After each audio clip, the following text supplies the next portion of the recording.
అస్సలం వాలేకుమ్.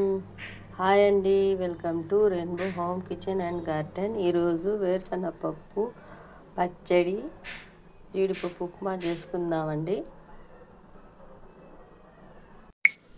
దానికోసం ఉప్మా రవ్వ, టమోటాలు, కరివేపాకు, వేరుశనగపప్పు, పచ్చిమిర్చి, మినప్పప్పు, పచ్చెనగపప్పు, పుట్నాల పప్పు, కొత్తిమీర, ఆనియన్, జీడిపప్పు, ఇంకా నెయ్యి. ప్రాసెస్లోకి వెళ్దామండి.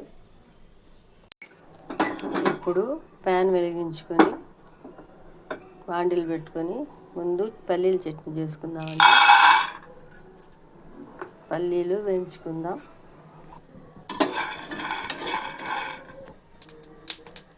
వేయించుకున్న పల్లీలు జార్లో వేసుకుందాం. శనగపప్పు వేసుకుందాం. పచ్చిమిరపకాయలు వేసుకుందాం. ఉప్పు వేసుకుందాం. తెల్లగడ్డ వేసుకొని పేస్ట్ చేసుకుందామండి. పేస్ట్ అయిపోయిందండి. ఇప్పుడు పోపు వేసుకుందాం. బాండీలు పెట్టుకొని నూనె వేసుకుందాం. నూనె కాగాక ఆవాలు, కరివేపాకు. ఇప్పుడు చట్నీ వేసుకుందామండి.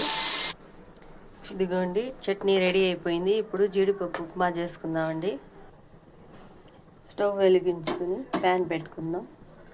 ఇప్పుడు దీంట్లో ఉప్మా రవ్వ వేసుకొని కొంచెం వేడి చేసుకుందామండి. ఇదిగోండి, ఇప్పుడు ఈ ప్యాన్లో నూనె వేసుకుందామండి. కొంచెం నెయ్యి వేసుకుందాం. నేను తొందరగా అయిపోవాలని వేడి నీళ్ళు కూడా పెట్టుకున్నానండి. ఇప్పుడు దీంట్లో పోపు వేసుకుందాం. ఆవాలు, కరివేపాకు, జీడిపప్పు వేసుకుందాం.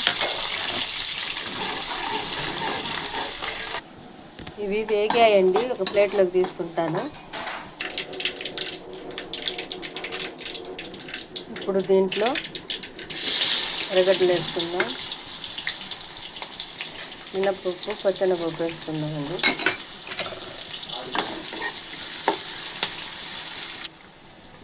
ఇప్పుడు పచ్చిమిరపకాయలు వేసుకుందాం.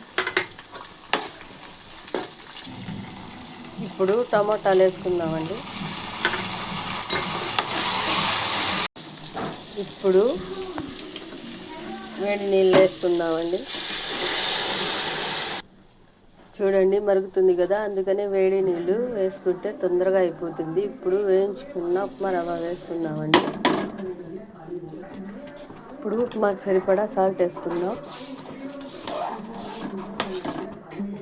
ఇప్పుడు కొత్తిమీర వేసుకుందాం.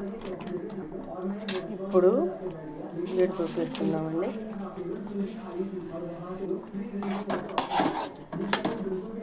జీడిపప్పు ఉప్మా, పల్లీల చట్నీ కాంబినేషన్ సూపర్గా ఉంటుందండి. ఇది మీకు నచ్చింది అనుకుంటాను. నచ్చితే లైక్ చేయండి, షేర్ చేయండి, సబ్స్క్రైబ్ చేసుకోండి. బాయ్ అండి.